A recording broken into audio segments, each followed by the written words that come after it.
certain look that I get when I tell people that I run an environmental nonprofit, one that is actively fighting climate change.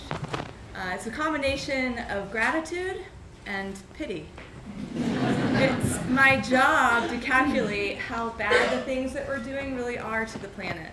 I calculate carbon footprints. And as depressing as that sounds, I am actually a very optimistic, happy, and excited person. And that's because I think that we're just too creative and we're too resourceful not to figure out how to restore balance to our planet. I also think that we all truly care. I don't think that any one of us loves knowing that we've kind of messed up and the sea levels are rising and polar bears are dying. That poses the question then.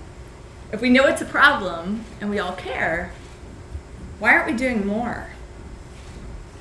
We're not doing more because it feels too big and it feels too late and we don't know where to start.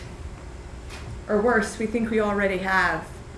We're recycling bottles, we're bringing our reusable bags to the grocery store, and that's great, and don't you dare stop doing that. But we're forgetting some bigger ticket items over here that are going to create some real change. People ask me all the time, Anna, what's worse, paper or plastic? The fact that you drove to the grocery store, that's worse. I love that we're even asking these questions, that it's a topic of conversation.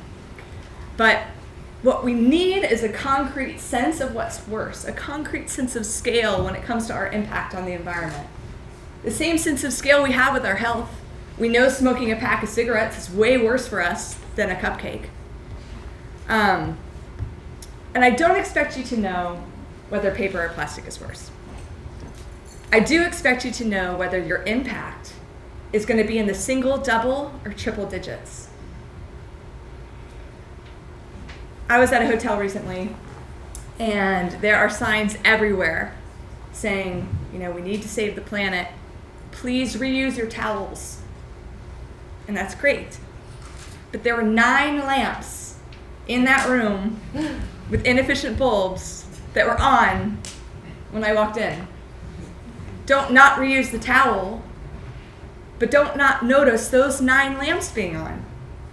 You would have to do 250 loads of laundry to equal the carbon footprint of those lights being on.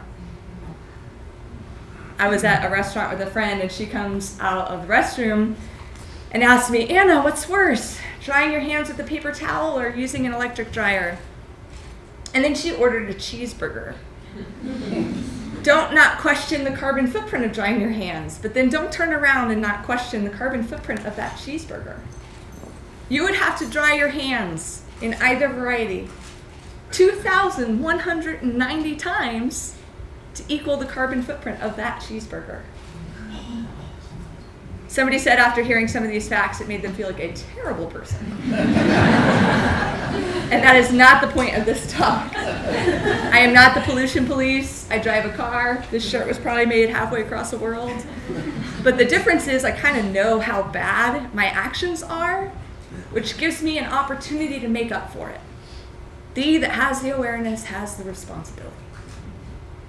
I'm asking you all today to start to wonder what's worse, and then answer your own question. The internet is a wonderful thing. The bottom line is, once you understand what's worse, the reason why you're going to end up making the right choices is because you can't unknow this stuff, unfortunately.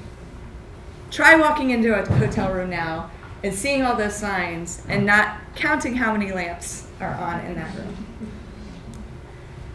Our existence has a carbon footprint. Me being alive, me talking right now has a carbon footprint. I don't plan on not being alive or not talking anytime soon. So we just need to know what we're doing and offset it, compensate for it, balance it out. A great way to do that is by planting trees. Trees are magical.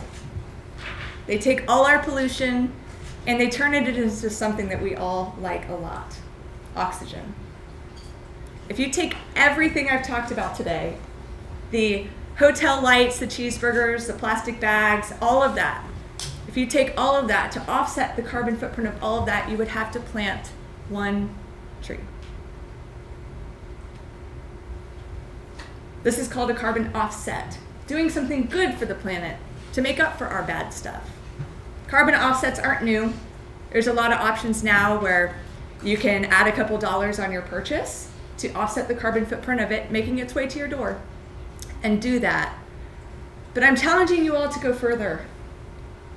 Go outside. Plant that tree yourself.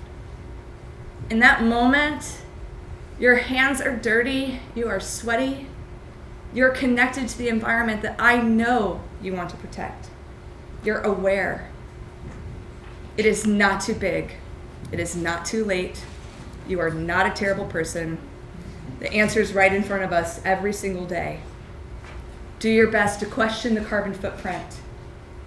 Be aware. Hold yourself accountable and offset the rest.